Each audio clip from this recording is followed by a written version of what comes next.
Hello, ladies and gentlemen, and welcome to the third of these readings.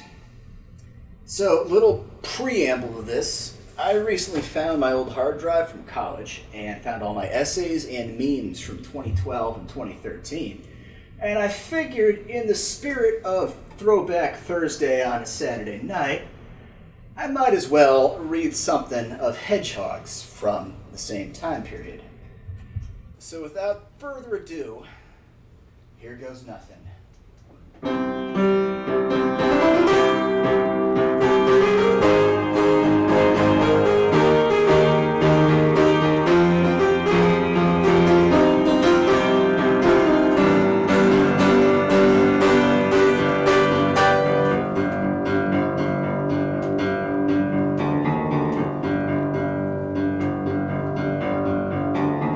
Guess who's back? Back again. Ventus back. Tell a friend. Guess who's back? Guess who's back? Guess who's back? Guess who's back? Guess who's back? Guess who's back? Guess who's back? Da da da da da da da da da da da. She's created a monster because nobody wants to see Black Cat no more. They want Hedgehog. She's chopped liver. And if that intro didn't give it away, here is Melon's Journey by Black Cat 8991, aka the one and only titular, extremely agitated hedgehog. Auteur's nose. I'm going to do a really shitty hedgehog impression right now, so bear with me. Hello everyone, I'm Black Cat 8991. This is my first fanfic, and I hope you like it. I do not own The Legend of Zelda. If I did, Melon would replace Princess Zelda. But what if Zelda was a guy? I mean, what if Link was... I don't know. Fuck. Lightning flashed, and yet the boy sat on the fence alongside the dusty road. In fact, the rain didn't seem to bother him in the slightest. A figure appeared.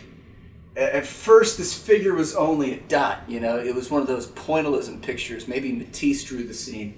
But as the dot got closer, the dot was revealed to be wearing a cloak that obscured its face. The boy climbed down from the fence and walked straight up to the figure. I've kept up my end of the bargain. Now tell me who you are and why you're so interested in the Tetris Force. My name, the figure said, is unknown by many in that legendary event in which the Tetris Force was held in the balance. Is that like the Ultra Force or what was the Ultron? Who were the people who did the Ultron thing? There was like a name for that force. I don't know. Where the hero defeated the monster. What hero and what? I've never played The Legend of Zelda. I grew up on like Mech Warrior and stuff like that. I did not really delve into the Eastern Hemisphere games. Played some Pokemon Red and Blue, but actually I have Mew on both my Pokemon Red and Blue cartridges if I can find them. So yeah, y'all are plebs and I'm a patrician. But I played an important role, for I held the love of that hero and have kept it saved to this day, so she gave up the love on this day. But now the hero is gone. My name is Melon, and I will find the hero of time. Auteur's nose. Hello again, Black Cat 8991 here. If you're still reading, I guess that means it's about 7 years in the future and you're some drunk asshole who just annoys me and pays me $30 a month. Yay! Keep reading and don't send good reviews. I live critique. And note, that's L-U-V in all capital letters. But critique spelled right, so congrats on that, Hedgehog. Chapter 1. 1 month earlier. The news, capital N, had traveled quite quickly in Hyrule that the Sorcerer King was dead. And Ganondorf's reign of terror was over. It means he stopped chopping people's heads off with guillotines. Everywhere, the people were throwing parties and having a grand old time. Lon Lon Ranch was no exception.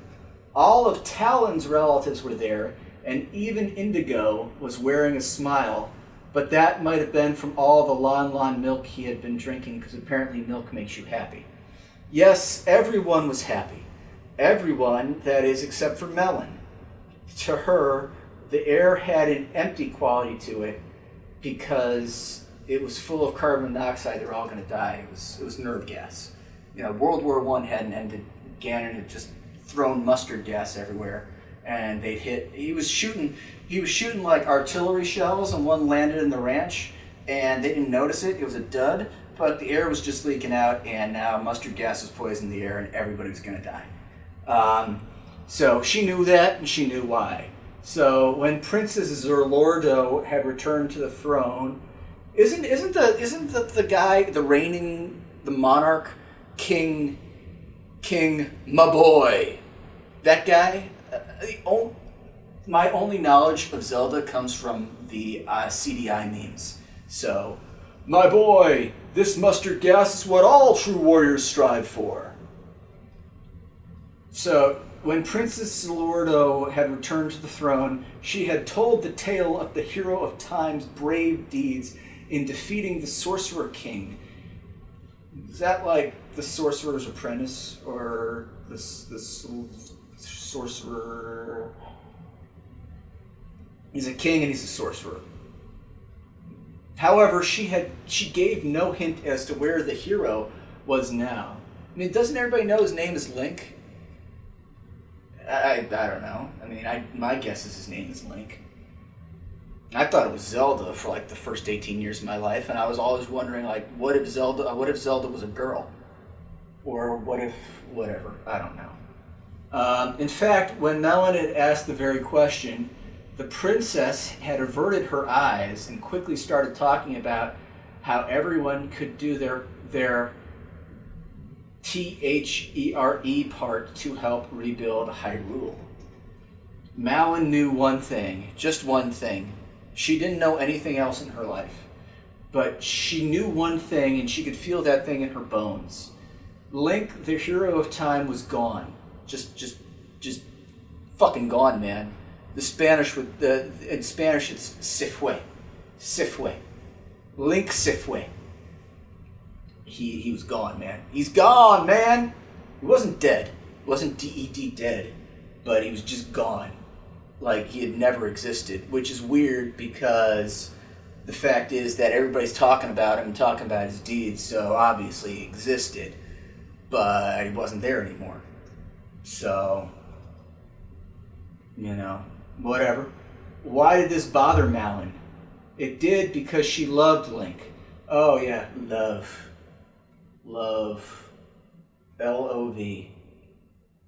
Malin remembered how Link had saved her when the ranch was taken over by Gerudo thieves. Geraldo thieves? Geraldo thieves. She could still feel Link's strong arms around her as they hook-shotted to the top of the barn. Talon's words broke into her thoughts. I don't know if Talon's a dude or a chick or whatever, so I'm just gonna pretend it's, I don't know. Talon is like, I remember now. Didn't you say he's her dad, Hedgehog, or something like that? So I'll do like a dude voice, which is my own voice. Come and join the fun, Malin. No thanks. Malin was sitting on the fence, petting Epona. I'm okay. Talon shrugged and walked away. Malin sighed. She was remembering when the Geraldo thieves had fled and Ingo was lying on the ground moaning. Link had saddled up Epona. You're leaving? Malin had asked. Ha ha ha! Malin was still blushing from the kiss they had shared on the rooftop. I wish you would stay. Ha ha ha ha! Oh. This made Malin blush even fiercer. Ha ha! Yes? Ho! Hey! Link took off his cloak and handed it to Malon. The cloak! The cloak! Malon's mind had just formed a plan. If no one would tell her where Link was, she'd just have to find out herself. She jumped off the fence. Was she on a fence? She might have been on the fence about where Link was. So that's nice symbolism there, Hedgehog. I like that symbolism. And dashed to the house. She ran to the bedroom and pulled out a dust-covered chest out from under her bed. Malon coughed, but somehow managed to open the lid and dive in. When she went into the wardrobe, she went to another world, and there was a lion, and there was a witch, and she became the queen along with 3 other kids, and they fought an epic battle, and the lion was symbolic for Jesus, and then they spent like 40 years there. She dived back out of the chest, and it turned out only a minute had passed. So then she looked at the rest of the chest, and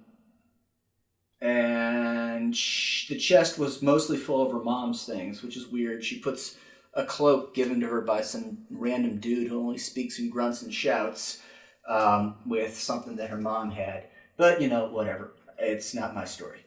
Malon had at the bottom. So Malon took out all of her mom's stuff and then put Link's cloak at the bottom and then put all of her mom's stuff back on top. So Malon had gently placed Link's cloak under a pile of sheet music. Malon used to pore over the sheet music, hoping she could somehow decipher it. I mean, doesn't she know how to read music? It's not rocket science. It's, A, B, C, D, E, F, G, A, B, C, D, E, F, G. It's literally, and then you got sharps and flats, you got accidentals, or is it incidentals? I used to know music theory. But I forgot. I forgot a long time ago. I could have been somebody. I could have been a contender, but no, I had to become responsible. I mean, responsible. Who am I kidding? So she shoved it aside to get at the cloak. She threw the cloak over her shoulder. You could just put it on. Also, what is the cloak? How's a cloak going to help? Are you going to put get DNA evidence off this cloak and use that to track him down or something like that? I don't know how magic works in this universe, but whatever. And then she heard the clink of metal against the floor. She saw a sheathed knife had fallen out of Link's cloak pocket. Okay. Malon tucked the knife in her belt and ran outside. Hurriedly, she saddled up Epona. Oh, the Epona's a horse. Okay. Yeah, that's like the goddess of the horse in Gaelic mythology, or Gallic, or Norwegian. I don't know. I played a lot of like Rome Total War. I think they had like a shrine to Epona with the Celts or the Gauls. So I don't know. I always played the Romans because Roma Invicta. Yeah, that was fun. Carthago delenda est. Remember that. Which is weird because my ancestors were Germanic people, so I should probably play as the Germanic tribes. Played as the Saxons a lot in Attila Total War, and I kicked a lot of ass. But I usually play as the Romans because it's fun being a Roman. Anyway, so Malon tucked the knife in her belt and ran outside. She saddled up her horse. Then she pulled the cloak's hood over her face while the cloak was still on her shoulder. So that's a weird way to wear a cloak, but I'm not judging. Yeah! She called to get Epona moving. The party guests heard her coming and quickly got out of the way to let her pass. Well, that's kind of weird. Why would you run? That's a dick move, galloping through the middle of a party. Just go around. It's a ranch. You probably got 6 exits and probably a couple dozen acres if it's a small ranch. I mean, whatever. Be a dick. Be a dick to the people who are coming over to be at your dad's or mom's. Well, be at your dad or mom's party. Is your mom dead? I assume your mother's dead if you had a chest full of your mother's things. So I guess. So Epona's hoofs thumped loudly as she gained speed. Just a little farther, and she would clear the fence. And chapter ends there. It's kind of a weird place to end a chapter. Oh, thank you for reading. Oh, wait, I gotta do the hedgehog. Thank you for reading. I love you all. After I greet all of you, I don't quite know what to say. I can't keep saying thank you for reading. I'll think about that one. Ellipsis. Chapter 2, Castletown. It's like Funky Town, but in the Middle Ages. Won't you take me to Castletown?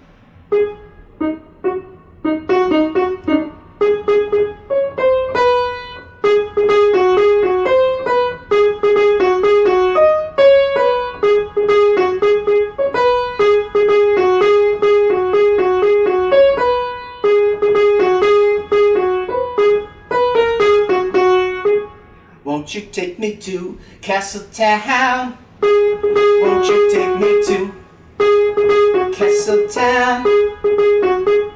Whatever.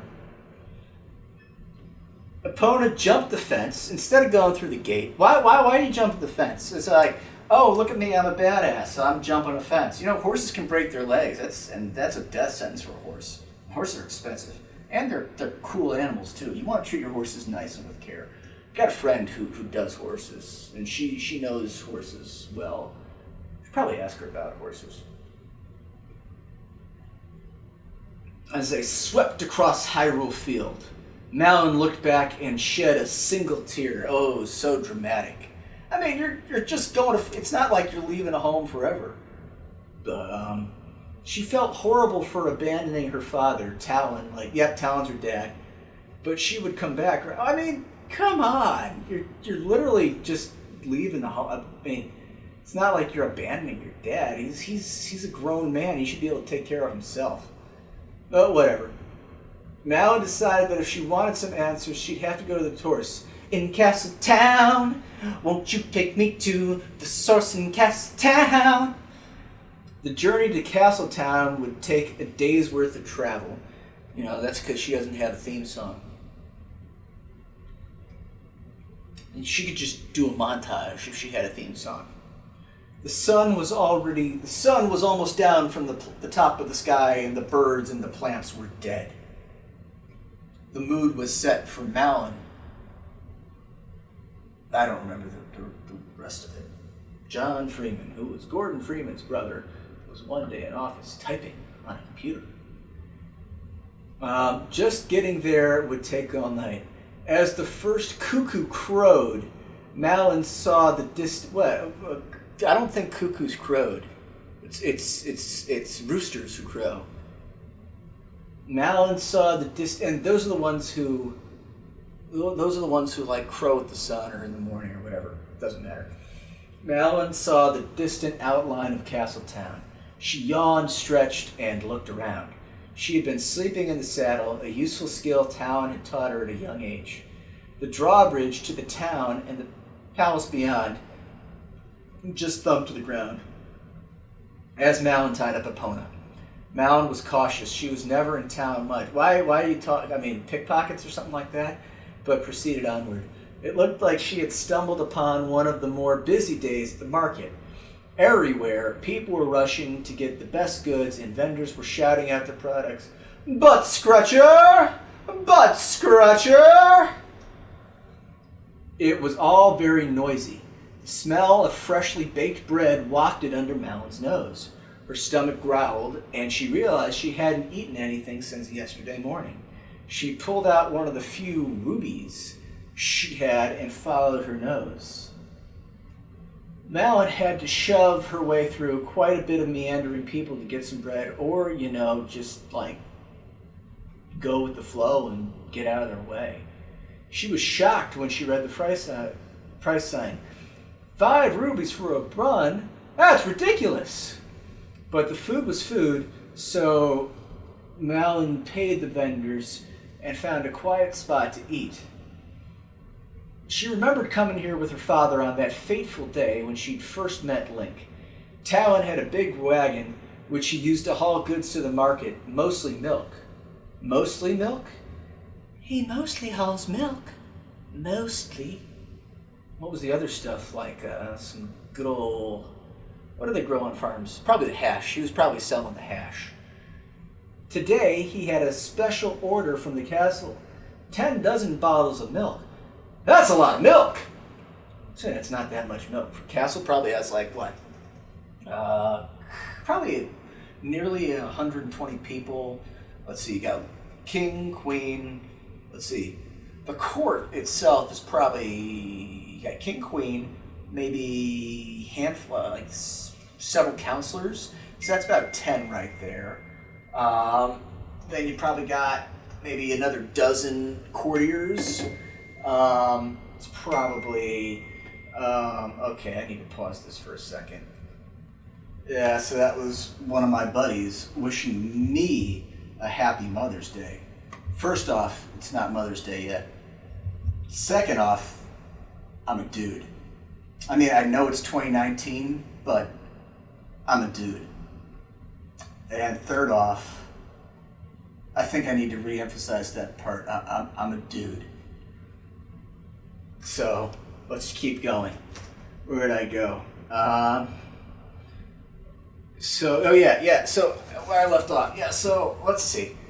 It's probably, maybe 25 nobles, counselors, because you got king, queen, prince, princess, 2.5 kids is the nuclear family.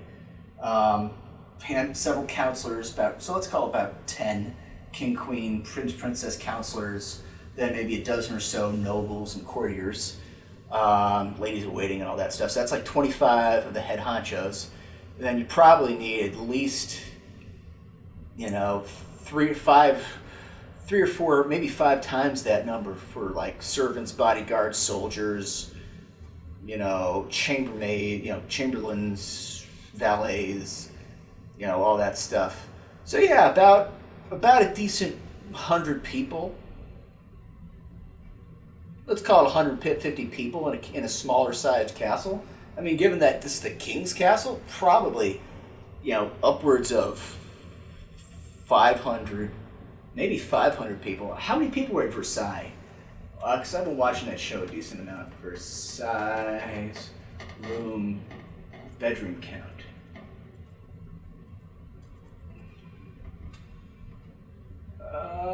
How many bedrooms are in Versailles? Okay, so Versailles was actually able of holding up to 20,000 people. Has 700 rooms.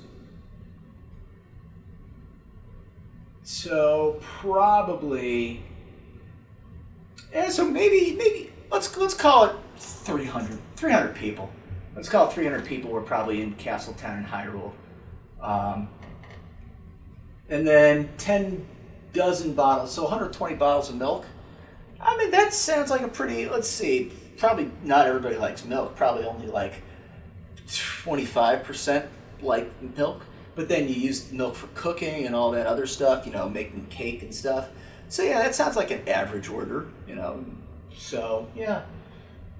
I mean, Talon's probably lucky that he's the supplier of the castle, because he's gotten, that's probably a pretty standard paycheck, probably paid pretty well.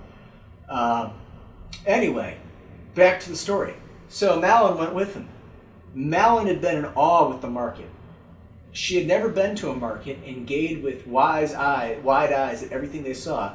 Eventually, Talon left her in front of the castle to guard the rest of the boxes while he took some in. After a few hours, Melon knew that Talon had fallen asleep. I mean, I guess he does. I mean, who the hell falls asleep when conducting a business transaction? I mean, I conduct business transactions a lot, and even when I'm like flying across the, crossing hemispheres and shit, tired as hell, I very rarely fall asleep while conducting business transactions. But that maybe he's got narcolepsy. He's probably got narcolepsy. Then when the boy came, he was pushed around by the guard at the gate. Why? I mean, Melon felt kind of sorry for him. What are you doing? The boy was walking gloomily to the market. He looked up. Help, help, help, help, help, help, squat, help, squat. Melon giggled. Well, you'll never get in that way. Tell you what, my father is sleeping somewhere in there. If you promise to find them, I'll show you a secret way into the castle. Melon had found this secret way about an hour into her father leaving. So she finds this secret passage in about an hour, but the castle is supposed to be a fortress, protected against siege and sneaking. How does she know it's a secret way? I mean, if she found it within an hour, people who live there have got to know about it. Especially like the guard whose job it is to make certain the castle's safe, but whatever. Present day Melon. Oh, so this is, present day Melon had just finished her own bun and stood up. If she was going to see the princess, she'd better hurry. She ran up the path to the gate. About 50 feet from the gate, Melon found some vine. Why didn't she just walk in the front?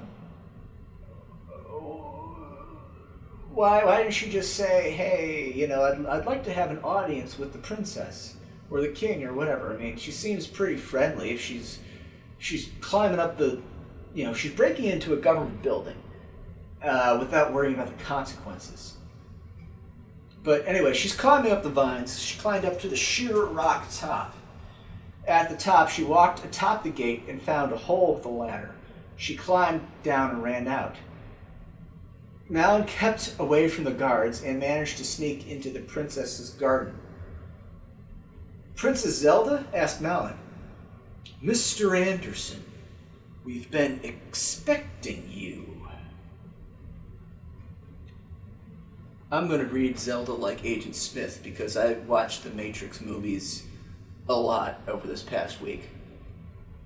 The princess turned away from the window in the courtyard and to smirk at an abashed and gaping girl. How did you know my name?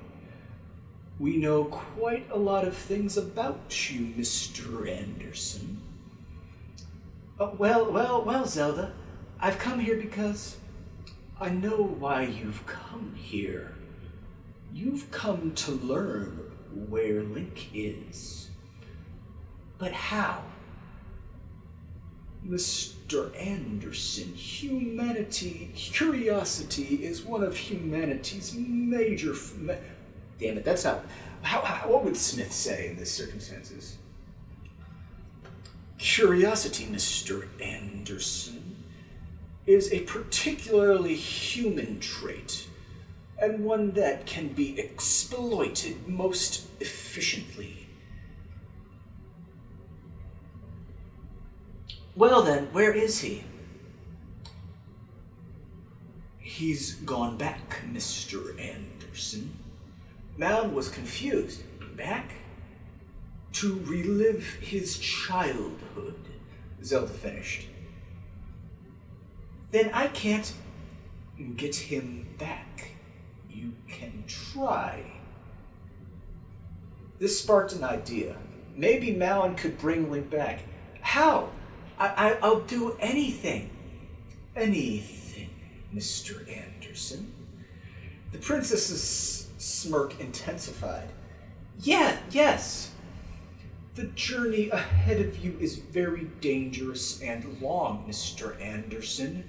You must find the entrance to Termina, and the only person who can find the entrance is the Oracle herself. The Tetraforce? That story is for another time, Mr. Anderson. As I was saying, you must find this bearer of the fourth piece. The only way to find this person is to travel to the sacred realm. But the only entrance is behind the door of time, Mr. Anderson. Your sources aren't the most reliable.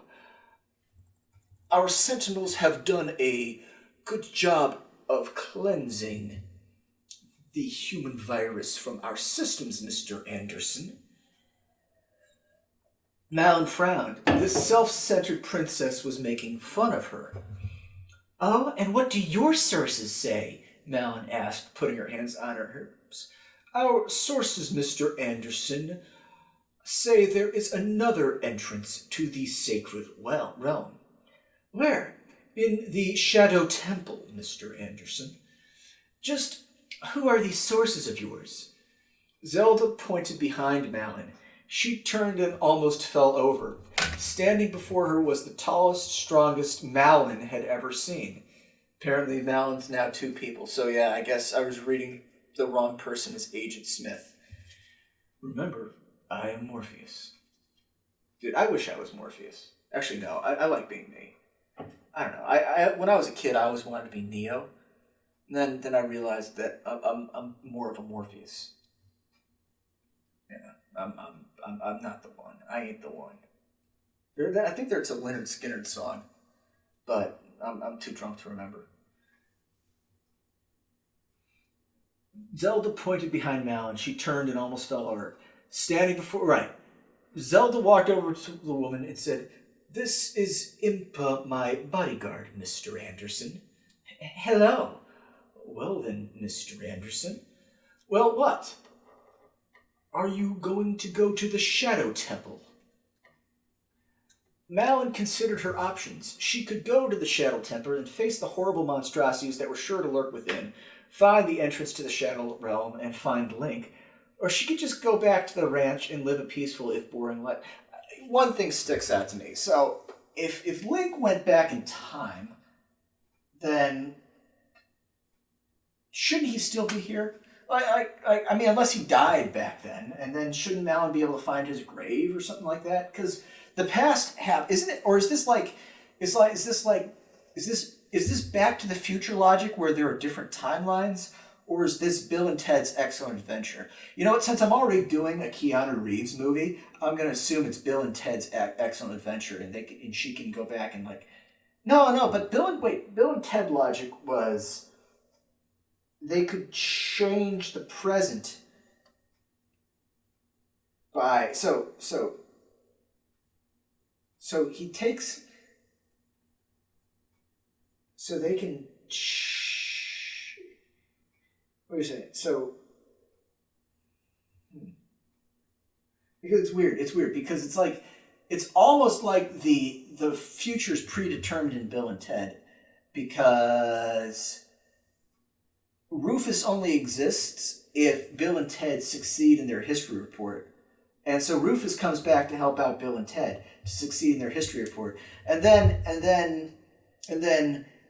in the second movie where they're planting the fake gun on Denomalos and they're planting the cage, that's because they went forward in the future and planted the cage and the fake gun in the past. But Back to the Future, they split off in different timelines. So I guess this is... I don't know, or maybe this is Terminator logic where the past can change because they stop Judgment Day. I don't know. It's I don't know how time travel works in this universe. I don't know how time travel works at all. If I knew, I'd probably travel back in time and stop myself from making this recording. Unless that's not how time travel works in the future. Maybe I do find out time travel in the future. But I just let myself make this recording anyway because it's already happened. I don't know. We'll find out, or we won't, depending on time travel. I mean, look, if time travel exists, I'm gonna... I don't know. I don't know what I'll do. If time travel works where I can stop myself, I'm going to stop myself from recording this. I guess time travel doesn't work where I can stop myself. Or I'm just a giant asshole and playing a prank on myself. Two possibilities. Or I never find out how to do time travel. So three possibilities. Anyway. Where did I get? So she could just go back to the ranch and live a peaceful, if boring life. Alone? Malon asked after a pause. I'll go with you. Impa had a low voice that sounded just as tough as she looked. All right, I'll do it. One last thing before you go, Mr. Anderson. Link gave this to me, but I think he wanted you to have it. It's dangerous to go alone, Mr. Anderson. Take this. Zelda handed Malon Link's bow and quiver. Really? Malon felt like crying because, I don't know, she loved Link. I never played the games. I don't know what relationship between the two of them are. This gift made Malon miss Link even more, but even more determined to find him. As Malon and Impa headed out of the castle town, Malon asked, "So where is this Shadow Temple?" "In Kakariko Village." Alright, next chapter. How many chapters are there? Okay, a couple more, 3 more. Auteur's Nose. Black Cat 8991 here. Here we are. This is where the action begins. Some of you had questions or will have questions about the Tetraforce and such. If you really can't wait for Malon to find out, go on YouTube and look up Legend of Zelda Tetraforce Theory. This chapter is a lot longer than my other chapters, so give yourself at least 10 minutes to read it. Kakariko Village was so peaceful. Dude, it was like so peaceful. Dude, it was chill, man. Like, you know, like the the Maverici says, just gotta be at peace. You know, when I was a freshman, I was a sophomore, one of my roommates, I lived with 7 roommates, and one of the guys had a buddy who he went to, I think he took too much LSD, but like, I think drugs fried his brain, but I remember he pretended to be like he claimed to be like some sort of yogi or guru, I think that was the term he used. He's like, so everything is love. I am love. You are love. This couch is love. I'm like, all right, man, that's cool. I didn't get it. I still don't get it. But, you know, whatever. So all the people smiled and said hello. All the bright buildings looked so inviting. It almost reminded Malon of the ranch, except, of course, there were more people and buildings and less animals. But nonetheless, the atmosphere was very similar. It had a lot of methane from the cows and smelled like horse manure. Malon felt like a kid again. Isn't she still a kid? As Impa pulled her through the streets. She wanted to see everything and everyone, but of course Impa had other ideas. Not like that, you dumbass. Stop that. Impa thought that they should look and speak to no one. Remember, no rushing. And draw as little attention as they could to themselves. She literally had to almost drag Malon through the streets, for Malon seemed to get distracted from getting to their destination very easily. They walked down a dirt path through the village. You'd think they'd pave the path. You'd think whatever. The buildings were getting farther behind them. But they're through the village. Whatever. They came to a sign, and Impa examined it for a moment and continued. Oh, that's a run-on sentence. Continued down the path. Malon glanced at the sign before being jerked violently down the path by her wrist. The words on the sign took a second to sink in. When they did, Malon galloped. The sign said, "This way to the graveyard. Abandon all hope, ye who enter here." Wait, I gotta do.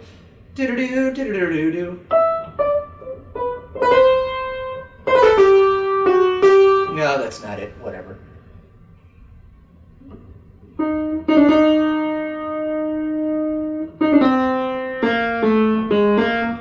Whatever. I used to know how to play that.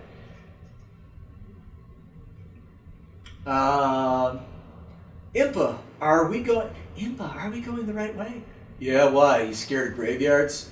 Malon couldn't see her face, but could have sworn. Why couldn't Malon see her face?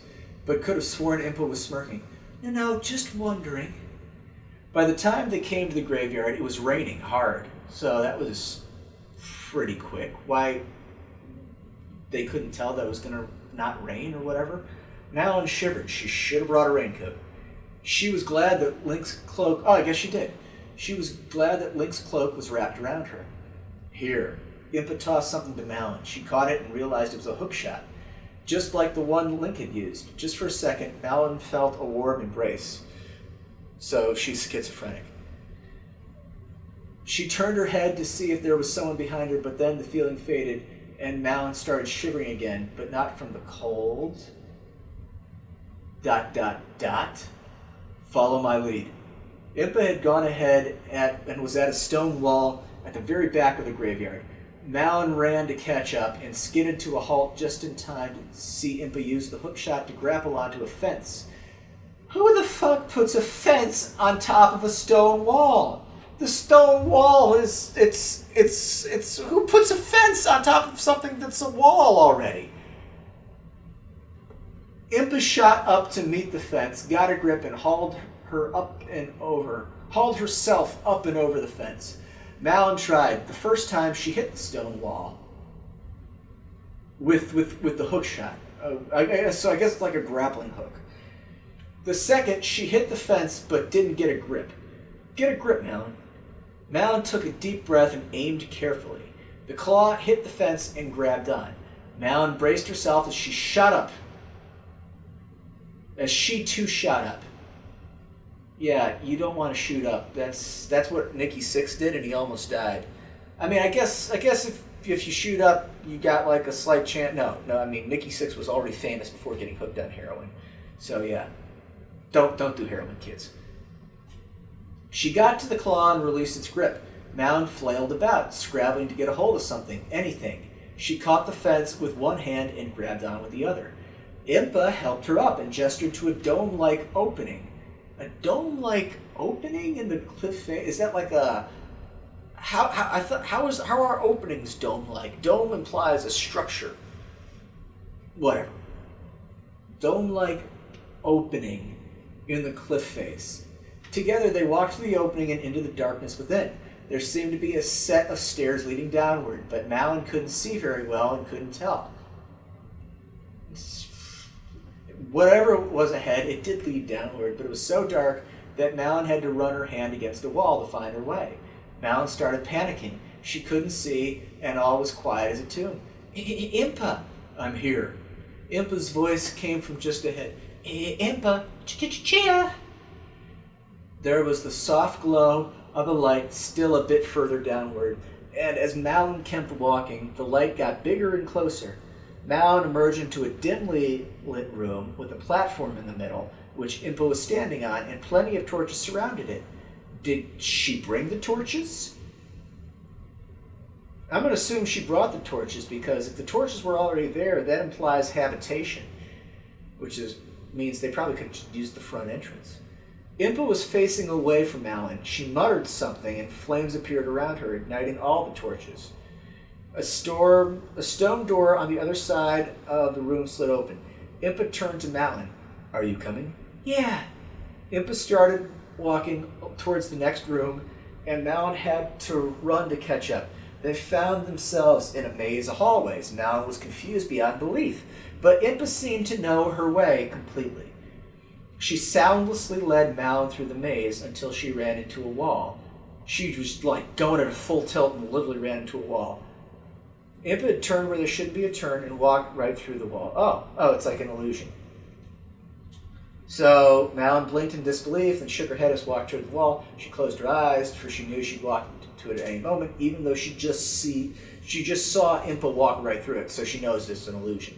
She kept walking and walking and walking. Malon opened her eyes and saw she was in another room. Impa was waiting right in front of her. She had walked straight through the wall. Yeah, it was an illusion. What was followed was a series of catacomb-like rooms and fake walls, booby traps, and invisible enemies. Invisible enemies? Is that like... are those ghosts? Who are you gonna call?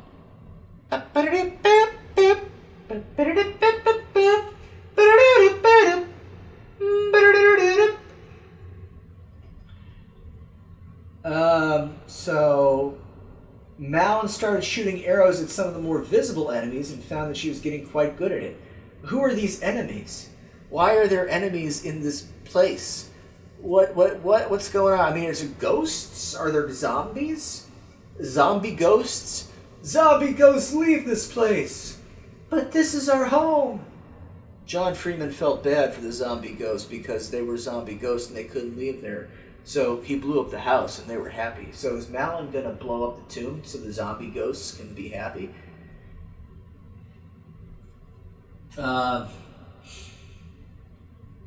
So she found she was getting quite good at shooting zombie ghosts. They came to a room that was simply a platform that dropped off into nothingness. But wait, it wasn't nothing. So there's a platform that wasn't nothing. It just looked like it was nothing. Is that like Indiana Jones in The Last Crusade, where he takes the leap of faith onto the rock that was painted to look like thin air? So it was a river. It was more like a river of mist. That sounds like an awesome song for like. It sounds like a song that Styx would have wrote, or like Toto might have written. Actually, no, more of a Blue Oyster Cult thing. That Blue Oyster Cult should have written a song called River of Mist. But there was a ding of a bell, and a ferry rose out of the mist. The deck was level to the ground. The ferry stopped directly in front of Melon and Impa. Melon glanced. Who's driving this ferry? Is this like the River of Styx? I don't know. Melon glanced to the side to ask Impa about this ferry, but Impa was already on. All aboard! Melon shrugged her shoulders and came aboard. There was a Triforce symbol engraved on the wood of the deck, so looks like somebody actually can Triforce. Impa stood on top of it and took out an instrument. She started playing, "Carry on my wayward son.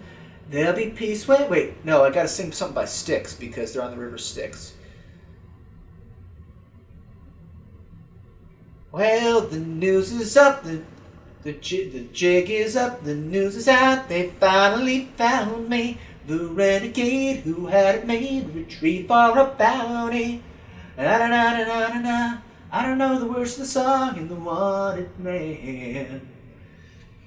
So anyway, Malin took a closer look and realized it was an ocarina. Oh, so she's playing Renegade on an ocarina. So Impa held it up to her mouth and played a tune. Yeah. Music sent shivers up Malin's spine. When it ended, Malin felt herself wanting more because Styx is a damn good band. Renegade's a good song. I honestly prefer Mr. Roboto. Or, I'm sailing away. Let's come sail away. Come sail away, come sail away with me, lads. To be locked into the song's warm embrace, she wanted to climb aboard, headed for the skies. The though, however, was ripped from her mind as the ferry started moving. It moved pretty slowly, and Malin had a question that came to mind. Impa, why is there an entrance to the sacred realm in the Shadow Temple? Impa took a deep breath. My ancestors, the Sheikah, were loyal servants to the Hylian royal family, at least for the most part. There were some of us who wanted to use dark magic, ooh, spooky, for their THERE own purposes. They built the Shadow Temple as a place of worship and as a torture chamber for people who didn't agree with them. That seems to be a little harsh. If somebody doesn't agree with him, you torture them. Yeah, I mean, it's one way of cracking down on political dissent. They started calling themselves the Dark Interlopers. That's actually a pretty awesome name that sounds like a good name for like a metal band. The Dark Interlopers had wanted for a long time to infiltrate the sacred realm, but they knew the only known entrance was in the Temple of Time, and the only person who could get there was a hero. Of course, none of them were heroes. Well, I mean, hero is subjective, unless we're talking about like the ancient Greek definition of hero, which is just like a guy who's a badass. At the time, their magic was so great that they were capable of creating their own entrance, and they did. Mal was about to reply, but the ferry had started sinking. Impa, should we get off? No, let it take us to where it wants us. The ferry sunk below the Mist River down to a lower river. Oh no. Malin's eyes widened as she saw a circle of white, ghostly arms, and on each of those arms were hands. Isn't that like normal? Most arms have hands on them, unless it's like they're like just a shit ton of hands covering the arm, like 50 hands, like all over the forearm and the upper arm. That'd be creepy if there were just like a shit ton of hands on those arms. And the hands were all covered in blood, which makes it even creepier. What is that? Melon could hardly breathe. She was so scared. It's a dead hand. They feed on the souls of the living. Don't let it touch you. So yeah, I guess Madam would be completely fine here because he's a ginger. They landed on the floor with the circle of hands just a few feet away with them.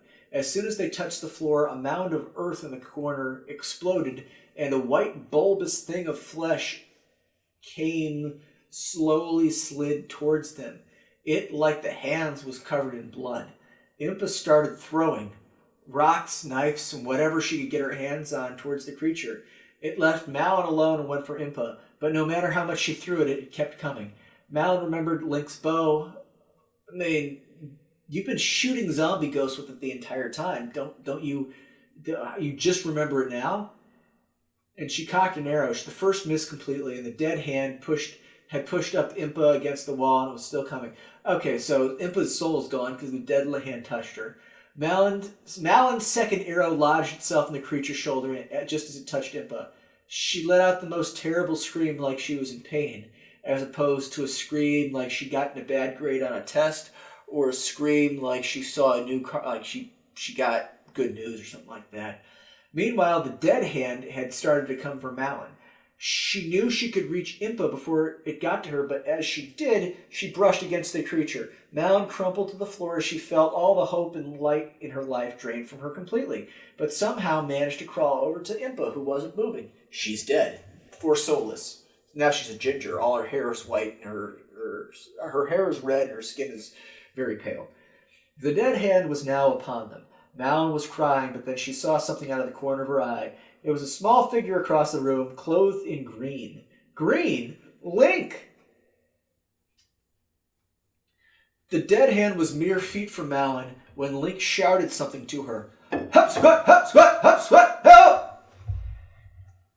Then Malin felt something she thought she'd never feel again. Hope. Okay, so she's schizophrenic, but I guess it's working out for her.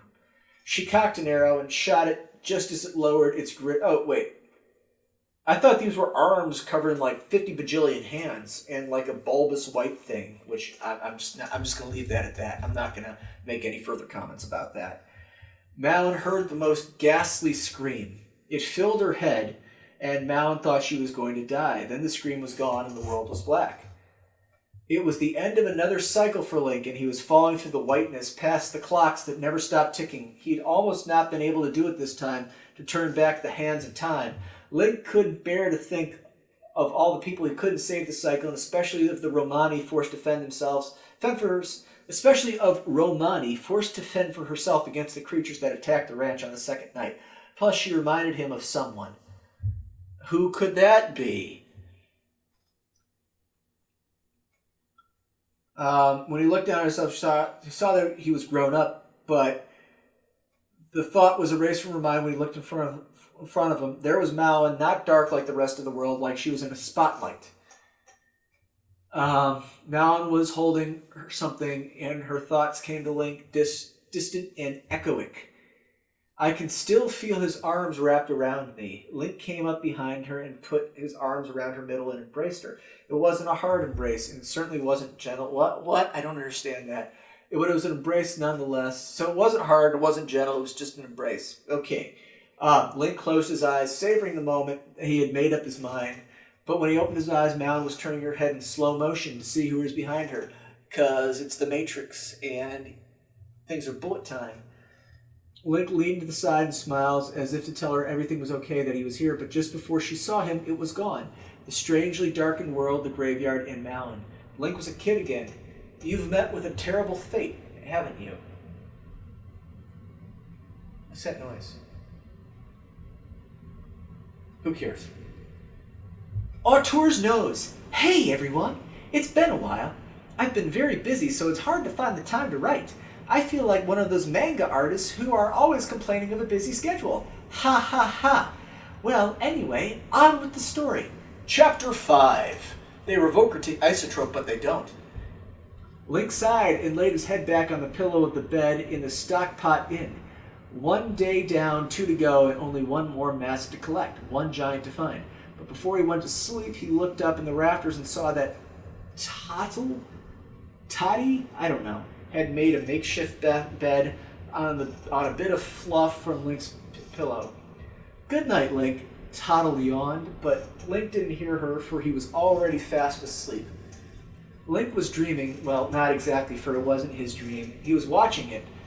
He was watching a dream. I feel like it's a dream watching a dream. Have you ever had a dream have you ever had a dream that felt so real?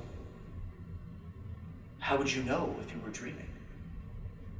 The Matrix is such a good movie. Morpheus is a badass. Did you know that Dennis Hopper got Lawrence Fishburne addicted to heroin when he was like 16 or 17 years old on the set of Apocalypse Now? That's like Lawrence Fishburne's breakout role as Mr. Clean on Apocalypse Now. Man, that's such a good movie. Dude, Lawrence Fishburne is a badass. Like, Bruce Willis and Lawrence Fishburne. Two bald guys, two badasses. I mean, I don't know. I'm glad I have hair, but, like, if I didn't have the great hair that I have, I'd probably, like, rather be bald to be a badass like Bruce Willis and Lawrence Fishburne. But anyway, Link was dreaming, well, not exactly, for it wasn't his dream. He was watching it, only an observer, and not participating. So yeah, Hedgehog, I approve of your reference to the allegory of the cave. I'm going to say that that's what it is. It was like a picture on the wall, only it moved, and the wall it was hanging on, and the rest of the space, for that matter, was black and endless. So like a TV. But it wasn't the space that mesmerized Link. This had happened before. It was what was in the dream itself. So he's watched TV before. Link realized whose dream it was. It was Malon's. The content of the dream revealed all. In the dream, Link had an arm wrapped around... So Link is spying on Malon's dreams, even though he's in the past, and she's lying on the floor of a tomb. Dead? Soulless? Ginger? I don't know. So Link had an arm wrapped around Malon's race. The other was pointed to the roof of the barn, holding a hook shot. Both Link and Malon were propelled up to the top of the barn, the Geraldo fast on their heels. They had a moment of reprieve on the barn, and both of it was used to catch their breaths. Then the moment was gone. As swiftly as the wind, the Geraldos were climbing up the walls of the barn, trying to get an interview with them, closing Link and Malon in. They faced back to back as they watched Geraldo climbing towards them on all sides. The first few clambered up, and Link drew his sword. He tried to defend both him and Malon, but Geraldo was just too numerous. 3 Geraldos were ganging up on Malon. She took a deep breath and, clenching her fist, punched her attacker in the face. Not expecting this. Why aren't you expecting? You're in a fight. You're not expecting to get punched in the face in a fight? That's pretty naive. The Geraldo warrior lost her balance and tumbled off the roof, landing with a hard thump on the ground. She's dead. The second Geraldo was prepared, however, understands what a fight is. So Malon swept her feet out from under her with a quick sweep of her leg. That's a lot of hers. I have no idea what's going on. And the same with the third. She's got 3 legs. This happened in a matter of seconds. Link fought his fair share of Geraldos as well, and when he turned around, he saw a panting but smiling Malon. I'm gonna leave that there. I'm not gonna say anything about it. Link raised his eyebrows but said nothing about it. Meanwhile, Ingo was on the ground, jumping up and down in fury. What happened here? Where's Talon? Wait, who's saying that? Is that Ingo, or is that? Because it's not Link, because Link just speaks and grunts and shouts. So yeah, so I guess that's Ingo. When Ganondorf turned over, she replied, Ingo kicked Talon out and took the ranch from himself. Oh, so I guess that was Link. Hup, hup, hup, hup, hup. Link turned back to Malon. When Ganondorf turned over, she replied, Ingo kicked Talon out and took the ranch for himself. How does that work? I mean, I guess, what, Talon's loyal to the king and Ingo's loyal to Ganondorf? There was a flash at the other end of the barn, and Link and Malon were blinded for a second. It was a flashbang. Malon recovered first. Link, who's that? Indeed, there was someone standing on the edge of the roof. He had a cloth wrapped around his face, a symbol of an eye and a teardrop printed on his chest, a harp in his hands. His name was Sheik. Sheik. How do you know what his name is? Sheik was very straightforward and to the point.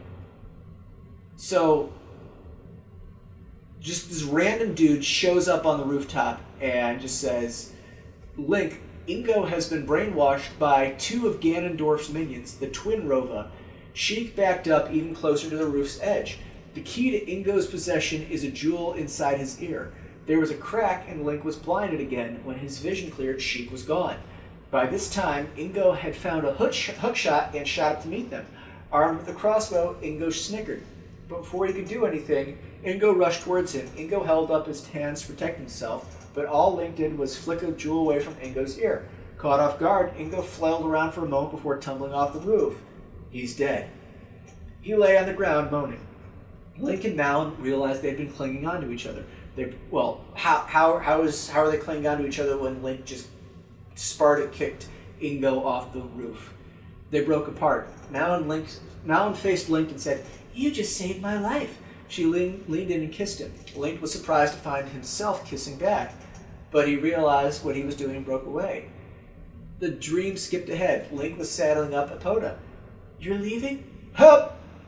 I wish you would stay." "Help! Squat! Help! Squat! Help!" Link said, trying to convince himself. Malon's voice cut through the dream. "Does he regret leaving?" "Help! Help!" Link wanted to scream, but he knew she couldn't hear him because he's just spying on her in a dream. Link woke with a start. Tattle bumped her head against the ceiling. "What? What is it?" "Help! Help!"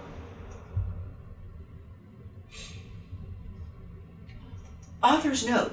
Welcome back. I won't dawdle off Malon's story for any longer. Oh, and by the way, you should check out my new story, Legend of Zelda, the 100 Themes Challenge. Hedgehog, I might. Be warned. The world was black, but then consciousness returned in a burst of light. Malon opened her eyes. She looked around. Where am I? She thought. The grubby brown walls were lit up with a strange glow. Then she saw the dead man's hand, aces and eights. It was now merely a rotting pile of flesh. It was a zombie ghost, with flies buzzing around. Malon was sitting, so tried to scuttle back against the wall, but found that she was already against it. Then Malon realized why she was here. She was battling that thing, and Ingo was unconscious. And no, he couldn't have. Could he? I feel like there's a Eminem reference to be made there, but I'm too drunk to make it. No, wait. He didn't say that. Couldn't have, could he? Mama's on my lips. Mama's on my lips. If you're lucky, you might give her a little kiss. And that's the message we deliver to little kids and expect them not. I'm not going to continue with that. But maybe Malon's eyes hadn't fooled her. Maybe Link had been in the Shadow Temple. But if that was the case, where was he now? Nobody knows. And come to think of it, the figure had been smaller that Link was, like a child. Malon gasped, where was Impa? Impa, Malon called, her voice reverberating on the walls. There was no answer. She's dead. Finally, Malon realized where the light was coming from. There was a hole in the ceiling. An unearthly glow came from it, ironic because they're in the earth, pouring onto the walls, creeping silently on the floor. Suddenly, a dark shape fell through the hole. Instinctively, Malon drew her bow and pointed at the shape, but then it was an inch from her face. The shape was an inch from her face, and Malon realized it was Impa with a worried expression on her face. So Impa just falls through a hole, and what? How does that work? You woke up? Good. Follow me. Okay. Impa led Malon through the chamber, and they used their hook shots to fly through the hole. As Malon pulled herself through the hole with a little bit of difficulty, she saw that the chamber above the hole looked nothing like the rest of the Shadow Temples. There were no catacombs, no creepy statues, and no torture devices. In fact, this room had the exact opposite. The walls shone with crystals that were bright as stars. It's all stars. My God, it's full of stars. All the crystals were so bright because in the center of the room there was a bright white light. It was so bright that Malin couldn't tell what it was until she got closer. That doesn't make any sense. If she gets closer, it's going to get brighter and hurt her eyes more. Whatever. It was a locket. The light was shining from its very center, like there was something powerful inside. It's radioactive. It's going to give you blood cancer. Don't touch it. Malin reached a hand out to touch it. What did I just say?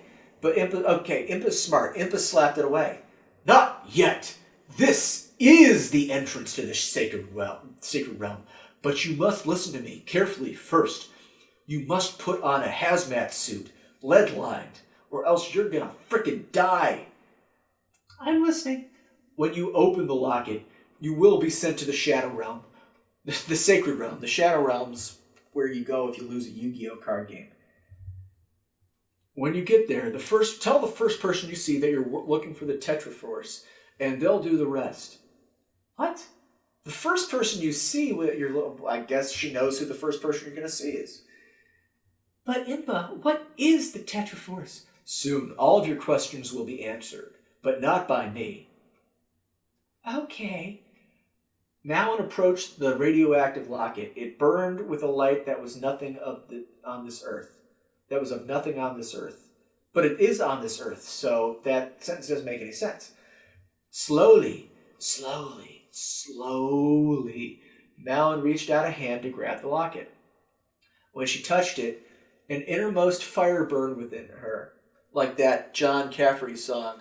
Hearts on fire, strong desire, rages deep within. Bum, bum, bum, bum. That's my workout music. Because Rocky is the best film franchise of all time. I mean, fuck Marvel. Rocky is the greatest film franchise of all time. And I will fight anybody who disagrees with me. I actually will. I will fight. I mean, yes. I mean, even better than Indiana Jones. And I love Indiana Jones. Or Die Hard. And I freaking love Die Hard. I mean, like, I want to become Bruce Willis. I would probably one of the few people in this world that I would trade lives with is Bruce Willis. And Lawrence Fishburne. But we've been over that.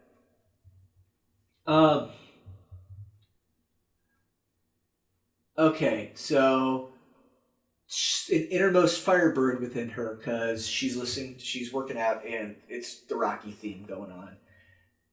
And she felt strength course through her veins, like she's listening to the Rocky theme, Gonna Fly Now. She started shaking because she's got Parkinson's, but somehow managed to open the clasp which contained whatever was inside the locket. It was simply a light of the purest white. Malin had never seen anything like it. As she stared closer still, the world seemed to fade around her until nothing was left but whiteness. So, wait, the world fades until, whatever. Malin was falling through the whiteness that never ended, and soon the white started to turn to blue. Malin landed on her back with a bump, and realized the blue above her was the sky. It was so clear, so free of clouds, that Malin wanted to gaze at it forever. But with effort, she pushed herself up. Her hands felt coarse grasp beneath her. And as Malin stood up, she saw that she was in a field with nothing but grass as far as the eye could see.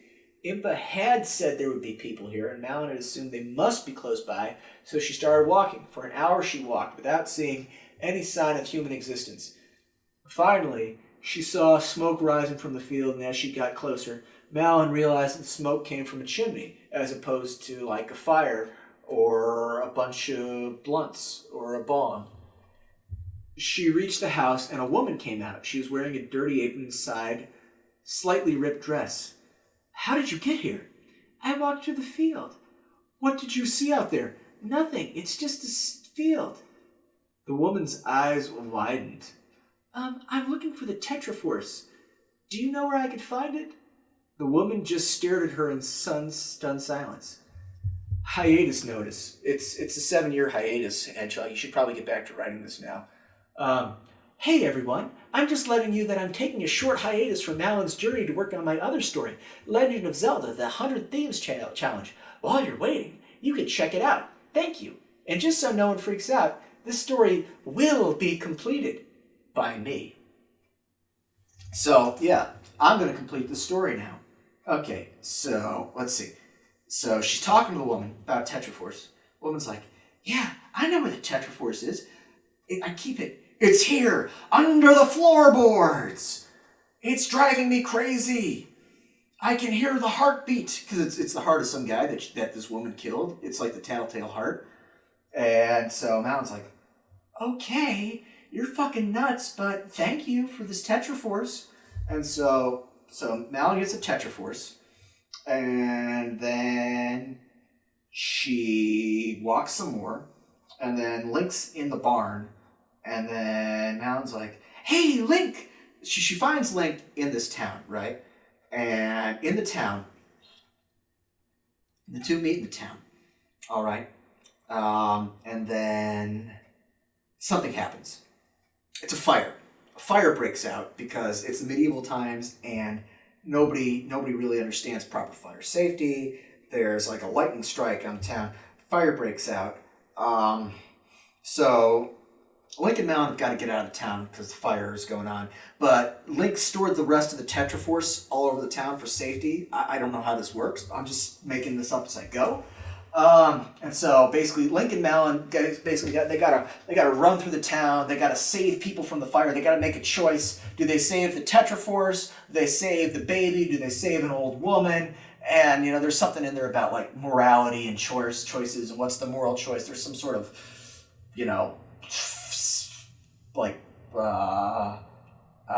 philosophic concept to explore there. But yeah. They eventually, they get all the pieces of the Tetraforce, and they get out of town. And then they get blamed for starting the fire, right? And so it becomes a political thriller.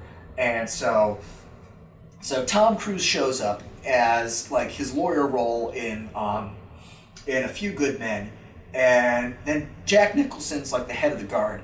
And it turns out that Jack Nicholson actually started the fire because he was using it for land development. He was like, it's a reference to Marcus Crassus in the Roman Republic. And so basically he's trying to blame it on them. Tom Cruise is the defense lawyer. He goes, did you start the fire? And Jack Nicholson says, you can't handle the truth. He's like, you want the truth? No, so Tom Cruise goes like, I want the truth. Jack Nicholson says, you want the truth? You can't handle the truth. Tom Cruise goes, did you start the fire? Jack Nicholson goes, you're goddamn right I did! And then so they get off scot-free. They got the Tetraforce. The city's burned down, but they don't really care because they're a bunch of murder hobos. Then, let's see, this is Majora's Mask, so doesn't like a moon crash into something or anything? Anyway, so what they do is they use the Tetraforce to build two space shuttles, right? It's two space shuttles, and they find Bruce Willis, who's a miner. He's a guy who mines stuff and drills for oil. And then there's Ben Affleck and Steven Tyler's daughter. They all get on the spaceships, and they fly up to the moon.